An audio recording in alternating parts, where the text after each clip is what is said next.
Bismillahirrahmanirrahim. Assalamualaikum warahmatullahi wabarakatuh. Terima kasih anak-anakku semua.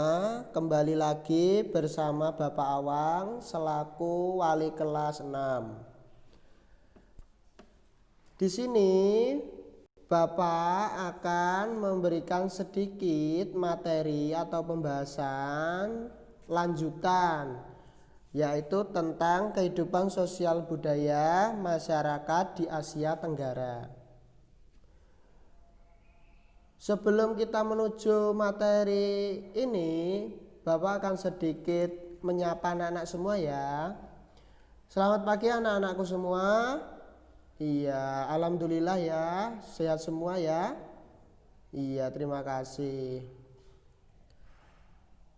Pada kesempatan hari ini kita akan belajar tema 1 tentang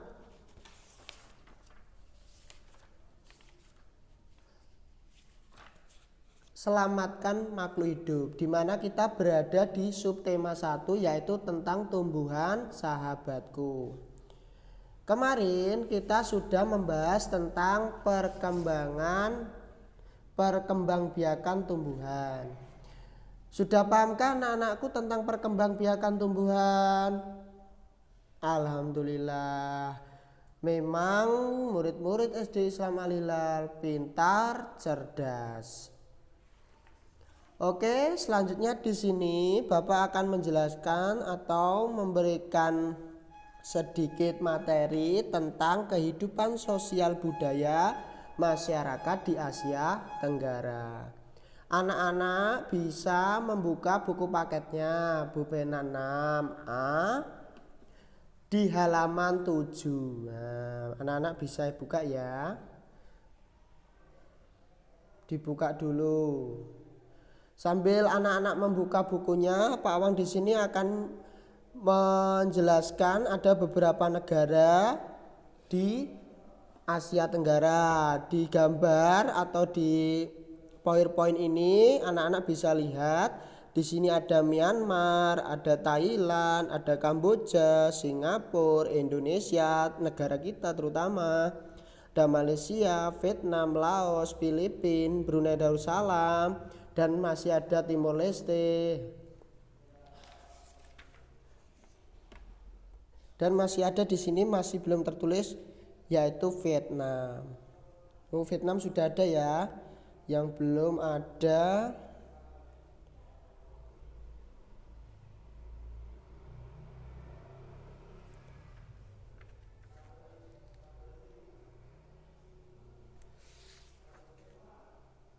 yang belum ada cuma Timor Leste. Oke anak-anakku semua, sudah ya buka bukunya halaman 7. Oke, selanjutnya bisa anak-anak simak di halaman 7 sambil kita lihat di sini. Kondisi geografis dan kehidupan sosial budaya negara-negara di Asia Tenggara. Mari kita baca bersama-sama anak-anakku. Negara-negara di Asia Tenggara umumnya memiliki kondisi geografis yang sama. Akan tetapi kesamaan kondisi geografis tersebut tidak menjamin kehidupan sosial budayanya sama. Jadi belum tentu kondisi geografisnya itu sama, tetapi belum tentu kehidupan sosial budayanya sama, seperti itu. Oke, selanjutnya marilah kita menjabarkan kondisi geografis dan kehidupan di masing-masing negara di Asia Tenggara. Next. Nah, di sini sosial budaya negara-negara di Asia Tenggara. Kita akan di sini akan membahas yang pertama yaitu Indonesia. Indonesia dikenal sebagai negara kepulauan. Wilayahnya terdiri atas pulau-pulau yang dikelilingi lautan. Atau bisa disebut negara Indonesia adalah negara maritim. Indonesia terletak di antara 2 samudra. Nah, ini yang harus diingat-ingat ya nak. Di Indonesia itu diapit 2 samudra, yaitu Samudra Hindia dan yang kedua Samudra Pasifik, dan juga diapit oleh 2 benua. benua Asia, dan benua Australia. Dan Indonesia juga terletak di pegunungan Sirkum Pasifik dan Sirkum Mediterania. Makanya di Indonesia itu sering gempa karena letak lempeng bumi itu ada di bawah negara Indonesia. Makanya kalau kadang-kadang kita itu kok ada gempa, ya itu berarti kita memang sering terjadi seperti itu karena memang Indonesia terletak di atas lempeng bumi. Selanjutnya ya, penduduk menganut agama Islam terbesar. Jadi Indonesia itu penganut agama Islamnya terbesar dan dilengkapi dengan agama-agama lain seperti Katolik, Kristen, Hindu, Buddha, dan Konghucu. Di Indonesia pun juga banyak etnis atau suku bangsa. Contoh ada suku Jawa, suku Sunda, Madura, Batak, dan Minangkabau. Mungkin anak-anak semua kebanyakan yang sekolah di SD Islam Al-Hilal sukunya adalah suku Jawa. Oke, itu dari sosial budaya di negara Indonesia. Dan di Indonesia juga pun mempunyai banyak bahasa. Di sini dijelaskan Indonesia mempunyai 721 bahasa daerah sebagai bahasa ibu. Nah, apa itu bahasa ibu? Bahasa sehari-hari. Oke, next selanjutnya yaitu nomor 2. Malaysia. Nah, di sini adalah negara tetangga kita, Malaysia, atau disebut negara jiran. Mungkin anak-anak pernah yang pergi ke Malaysia? Oh, belum. Ya, insya Allah Pawang doakan nanti kalau sudah besar bisa piknik atau tamasya ke Malaysia. Allahumma amin. Ya, Malaysia. Wilayah Malaysia dipisahkan oleh Laut Tiongkok Selatan dan Selat Karimata. Jadi di Malaysia itu wilayahnya itu dipisahkan oleh Laut Tiongkok Selatan dan Selat Karimata. Wilayah barat terletak di Semenanjung Malaya, sedangkan wilayah timur terletak di Pulau Kalimantan. Yang kita sering kenal di peta itu ada Sabah, Sarawak. Nah, itu letaknya di Pulau Kalimantan, padahal itu adalah bagian dari negara Malaysia. Seperti itu. Nah, wilayah Malaysia sendiri itu relatif beragam kenampakan alamnya. Ada rawa, ada dataran rendah, tinggi, perbukitan, pegunungan. Nah, selanjutnya yaitu sebagian besar penduduk menganut agama Islam. Jadi sama, Malaysia itu sama seperti di Indonesia. Mayoritas agama yang dianut di negara Malaysia yaitu agama Islam. Malaysia adalah atau bahasa resmi Malaysia itu bahasa Melayu, hampir sama atau mirip dengan bahasa Indonesia. Cuma kalau yang pernah lihat Upin Ipin lah itu kan mirip, itu aslinya bahasa Malaysia tapi mirip dengan bahasa Indonesia. Ada juga di sana itu bahasa Inggris, India, dan Mandarin yang digunakan sebagai bahasa sehari-hari seperti itu. Next, selanjutnya yaitu nomor 3, Singapura. Nah, di sini hampir sebagian besar wilayah Singapura berupa dataran rendah. Jadi di sana sedikit sekali pegunungan. Jadi kebanyakan dataran rendah. Makanya Singapura termasuk negara maju. Jadi negara Singapura itu negara yang ada di Asia Tenggara yang tergolong negara maju. Karena memang di sana itu luar biasa perkembangannya. Di sini bisa anak-anak baca. Nah, beberapa sungai kecil mengalir di daratan Singapura. Ada Sungai Kranji dan Sungai Kalang. Nah, di tahun 2013 Singapura itu penduduknya 5 juta lebih. Jadi cukup sedikit ya, cuma 5 juta lebih dibandingkan dengan Indonesia. Nah, keturunan dari sebagian besar penduduk Singapura yaitu Tionghoa. Makanya orang Singapura itu biasanya kulitnya putih-putih. Nah, seperti itu. Juga di sana juga ada suku atau etnis Melayu, India, dan penduduknya itu beragama Buddha. Mayoritas di sana beragama Buddha. Ada pula juga Islam, Taoisme, Katolik, Hindu. Nah, bahasa yang digunakan di negeri Singapura yaitu bahasa Mandarin Melayu, Hokkien, dan India. Next, selanjutnya ya, Thailand. Nah, Thailand itu julukan nama lainnya itu adalah negara gajah putih ya. Gajah putih itu adalah sebutan dari negara Thailand. Nah, di Thailand itu pegunungan dan perbukitan berada di sebelah tenggara. Di bagian selatan terdapat Semenanjung Malaka, di sebelah selatan pegunungan utara juga terdapat dataran rendah. Nah, Sungai Chao Phraya. Sungai Chao Phraya terletak di bagian tengah Thailand yang merupakan dataran rendah yang subur.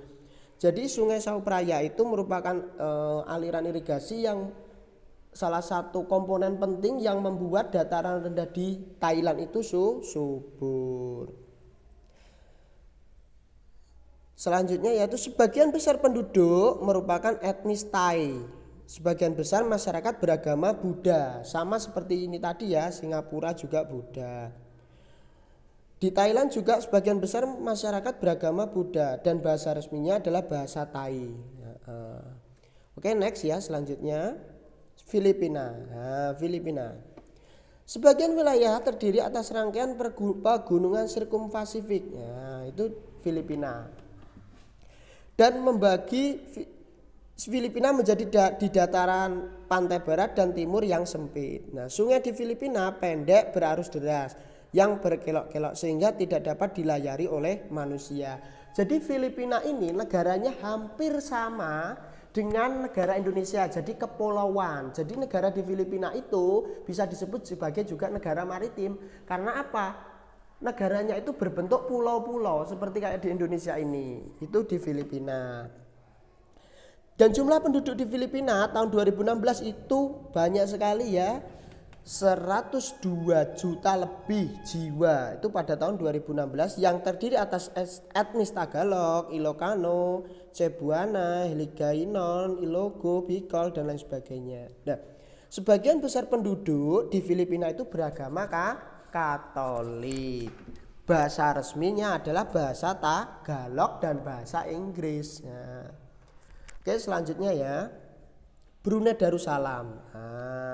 Kalau anak-anak penjelasannya Pak Wang terlalu cepat, anak-anak nanti bisa buka di buku juga halaman 8. Di situ juga sudah diterangkan Brunei Darussalam terutama. Ada di buku. Brunei Darussalam ya, kita lanjut ya anak-anak. Siap ya anak-anak?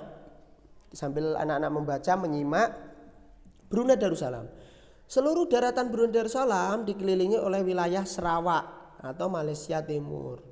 Wilayahnya memiliki dataran rendah dan pantai berawat di bagian barat dan perbukitan di bagian timur. Nah, diingat-ingat ya, sungai terpanjang di Brunei Darussalam adalah Sungai Belait. Jadi kalau ada nanti bisa aja pertanyaan, sungai terpanjang di Brunei adalah Sungai Belait. Nah, seperti itu.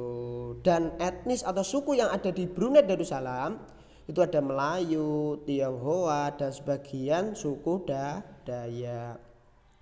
Sebagian besar juga penduduknya menganut agama Islam. Di Brunei Darussalam itu sama di Indonesia.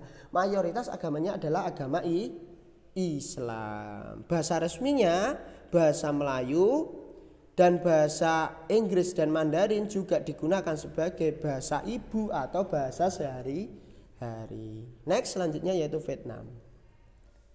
Bisa anak-anak lihat di buku paket halaman 8 nomor 7, Vietnam.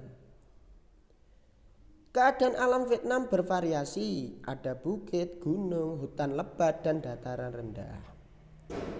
Nah, di Vietnam itu ada yang disebut dataran tinggi Yunnan dan dataran tinggi Annam. Nah, itu paling terkenal di Vietnam. Jadi itu di Vietnam itu ada dataran tinggi Yunnan dan dataran tinggi Annam. Delta Sungai Merah berada di sebelah utara. Nah, itu delta Sungai Merah itu juga berada di Vietnam. Sebagian besar penduduk merupakan etnis Kin. Jadi Vietnam itu sukunya suku Kin. Sebagian besar penduduk menganut agama Buddha. Bahasa resminya adalah bahasa Vietnam. Lanjut, Laos sekarang. Nomor 8 Laos. Bisa diingat ya anak-anak, Laos tidak mempunyai batas laut dan garis pantai. Ya, jadi Laos itu merupakan negara yang tidak mempunyai batas laut dan garis pantai. Karena Laos dikelilingi daratan. Nah, Laos itu diiringi daratan. Daratannya negara apa saja? Ada Tiongkok, ada Thailand, ada Vietnam, dan juga ada Kamboja. Jadi Laos tidak punya lautan. Secara umum wilayah Laos bergunung-gunung dengan hutan tropis yang lebat. Sungai Mekong. Nah, ini Sungai Mekong mengalir dari wilayah barat daya sampai ke arah tenggara. Daerah sekitar Sungai Mekong adalah daerah tersubur sekaligus terpadat di Laos. Jadi sekitaran daerah yang berada di Sungai Mekong itu merupakan daerah yang tersubur di negara Laos. Sebagian besar penduduk adalah etnis Lao dan menganut agama Buddha. Bahasa resminya adalah bahasa Lao. Bahasa lain yang dipergunakan penduduk Laos yaitu bahasa Prancis, Inggris, dan Thai. Selanjutnya yaitu Myanmar. Nah, Myanmar ya anak-anakku, nomor 9. Myanmar. Keadaan alam Myanmar berupa dataran rendah hingga pegunungan. Pegunungan Arakan itu merupakan salah satu gunung yang ada di Myanmar. Jadi pegunungan Arakan itu pegunungan yang ada di Myanmar. Dan sungai Irawadi dan Irawadi Sitang itu adalah sungai yang berada di Myanmar bagian tengah. Etnis atau suku negara Myanmar yaitu suku Myanmar, San, Karen, Rakhine, Tionghoa, India, dan Mon. Dan sebagian besar penduduk negara Myanmar adalah Buddha, sedangkan bahasa resminya bahasa Myanmar. Oke, selanjutnya yaitu Kamboja. Nah, Kamboja. Sebagian besar wilayah Kamboja merupakan dataran rendah dan dataran tinggi yang bergelombang di bagian timur. Nah, dataran Lakustrin itu terletak di negara Kamboja. Dataran ini terbentuk akibat banjir di sekitar Danau Tonle Sap. Jadi nanti kalau ada pertanyaan, Danau Tonle Sap terletak di negara mana? Di negara Kamboja. Sungai Mekong adalah sungai terbesar yang melewati negara Kamboja. Jadi Sungai Mekong itu hanya melewati negara Kamboja. Sebagian besar penduduknya merupakan suku Khmer. Ya, jadi suku bangsa Khmer itu adalah suku yang berada di negara Kamboja. Ada juga suku bangsa Vietnam dan Tionghoa. Sebagian besar penduduk Kamboja beragama Buddha dan bahasa resminya bahasa Khmer itu di negara Kamboja. Oke, anakku, selanjutnya. Nah, ini untuk tambahan saja yaitu Timor Leste. Timor Leste itu adalah salah satu bagian dari Indonesia dahulunya. Dahulunya adalah bagian dari Indonesia tetapi memisahkan diri dan menjadi salah satu negara di Asia Tenggara yaitu Timor Leste.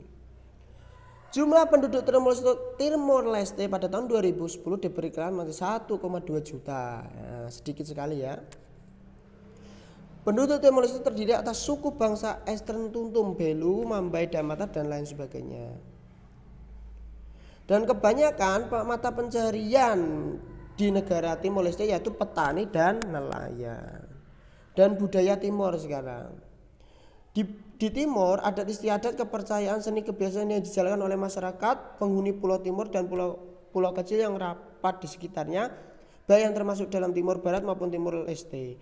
Suku asli penghuni Pulau Timor adalah orang Rote dan Helong atau orang Dawan, Tetun, orang Kema, orang Bero, dan orang Kupang.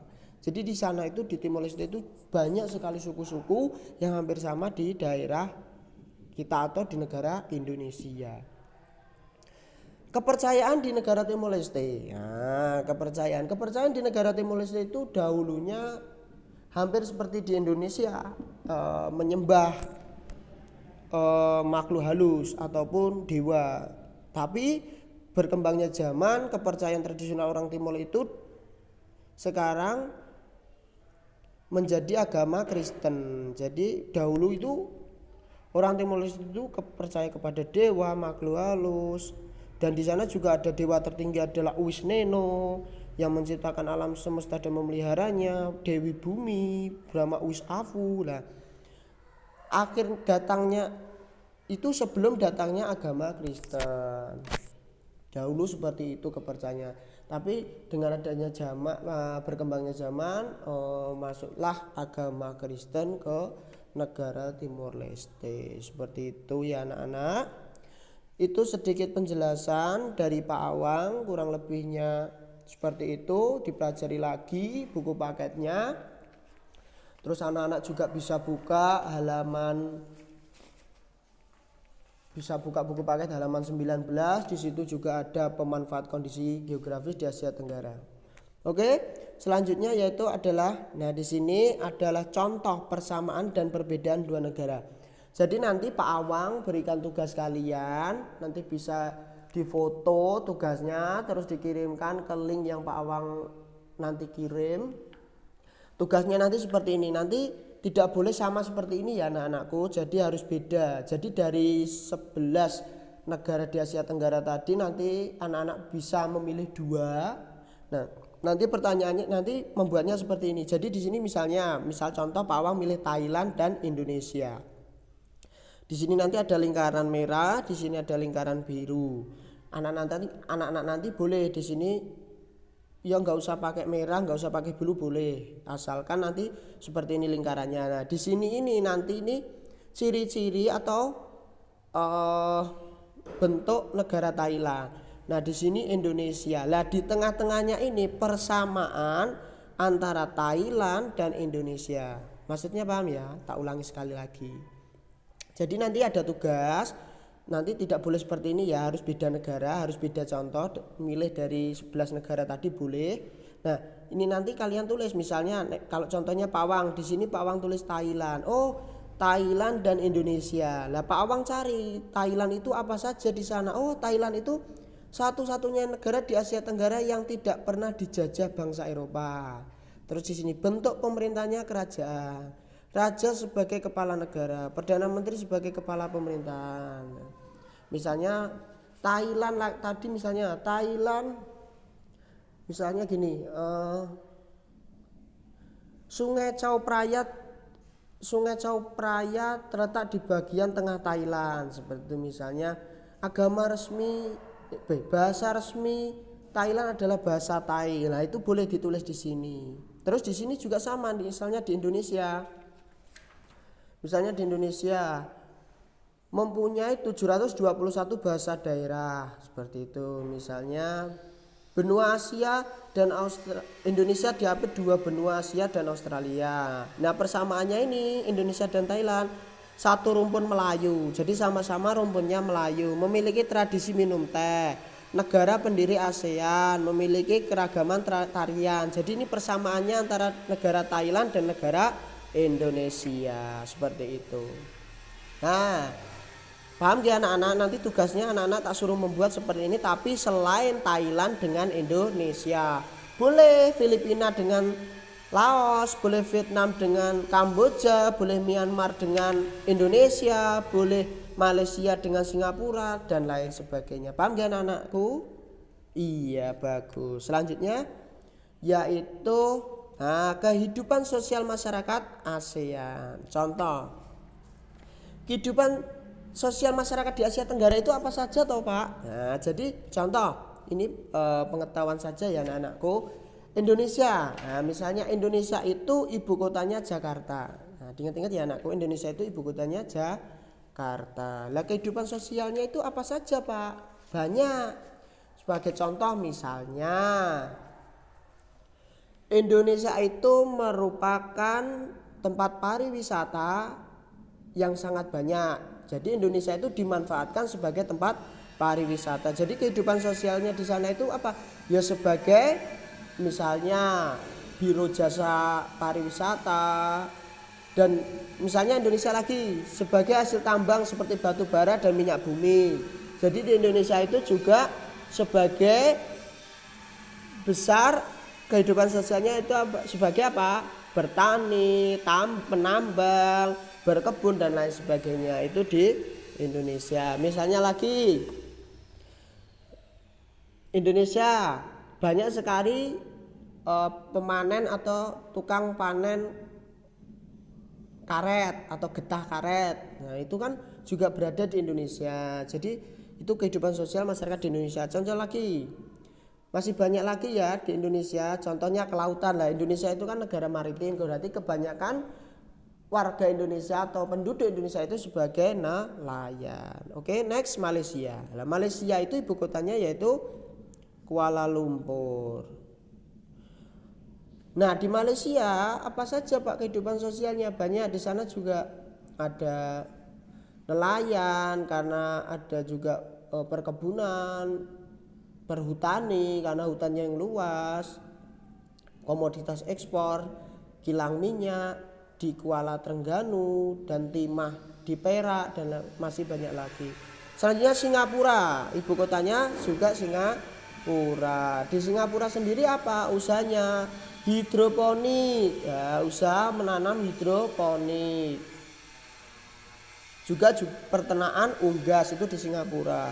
Brunei Darussalam, ibu kotanya Bandar Sri Begawan.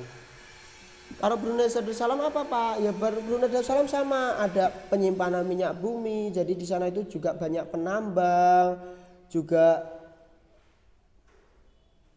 bertani dan lain sebagainya. Selanjutnya Thailand. Thailand sendiri merupakan negara gajah putih. Jadi di Thailand itu juga banyak sebagai hasil pertanian, pertambangan dan lain sebagainya itu di Thailand. Selanjutnya di Filipina. Filipina sendiri juga banyak pekerjaannya sebagai pertanian dan perkebunan. Juga ada pertambangan emas di Filipina itu.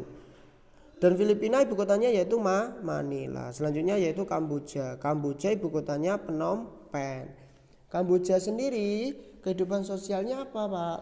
Kamboja itu penghasil ikan tawar. Jadi di sana itu ada yang namanya Danau Tonle Sap tadi ya, sudah Pak Wang jelaskan. Nah, di situ penghasil ikan tawar utama di kawasan Asia Tenggara. Dan Danau Tonle Sap itu juga sangat subur dan banyak penduduk di sana memanfaatkannya sebagai pertanian padi, umbi-umbian, jagung dan sayur-sayuran. Selanjutnya yaitu Vietnam, ibu kotanya Hanoi. Ya, Vietnam itu kebanyakan di sana industri pengolahan makanan. Jadi di sana industri pengolahan makanan, penggilingan padi dan tidak lupa juga di sana juga banyak yang bertani. Jadi Vietnam itu kebanyakan menjadi pusat industri ya. Selanjutnya yaitu Myanmar. Myanmar sendiri ibu kotanya adalah Naypyidaw. Naypyidaw itu kebanyakan kehidupan sosial negara di Myanmar itu sebagai sumber daya alam yang beragam seperti pertambangan yang menghasilkan timah, perkebunan tembakau dan lain sebagainya itu di Myanmar. Selanjutnya Laos. Laos ibu kotanya Vientiane. Laos sendiri adalah negara yang kehidupan sosialnya apa? Lahan pertanian hampir sama dengan di Indonesia. Perikanan juga banyak di Laos, menghasilkan ikan kaper, ikan pers dan masih banyak lagi. Yang terakhir yaitu Timor Leste dengan ibu kota Dili. Di Timor Leste sendiri itu hampir sama dengan di Indonesia, ada bertani dan nelayan seperti itu.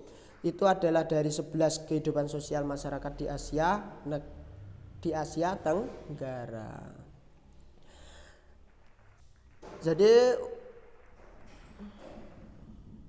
itu dulu anak-anakku semua. Nah, di sini untuk format tugasnya seperti di bawah ini ya anak-anak, nanti bisa di screenshot atau bisa di pause dulu, nanti ini bisa ditulis ulang. Format tugasnya seperti ini, nama negaranya apa, nanti gambar bendera diwarnai, terus kehidupan sosialnya tadi apa, misalnya di sini negara Indonesia dan Thailand, terus di sini nanti persamaannya, di sini perbedaannya. Nanti ini ditulis di buku tulis, difoto lalu dikirimkan ke link yang Pak Awang kirimkan nanti ya anak-anakku.